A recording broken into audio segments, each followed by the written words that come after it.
फ़िरौन के मुंह में समंदर की मट्टी।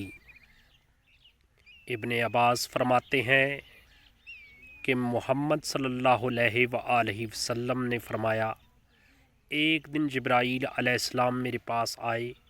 मैंने कहा, आपने फ़िरौन के मुंह में समंदर की मट्टी क्यों डाली थी? उस वक़्त जिब्राईल ने कहा, या रसूल अल्लाह सल्लल्लाहु अलैहि वसल्लम, जब फ़िरौन गर्क होने लगा तो फ़िरौन ने कहा, मैं फ़िरौन मूसा के रब पर ईमान ले आया।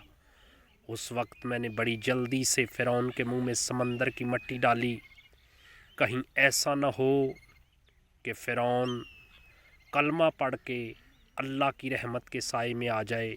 या रसूलल्लाह, इस डर से मैंने फ़िरौन के मुंह में समंदर की मट्टी डाल दी। अगर दोस्तों वीडियो अच्छी लगे तो लाइक और शेयर ज़रूर कर देना।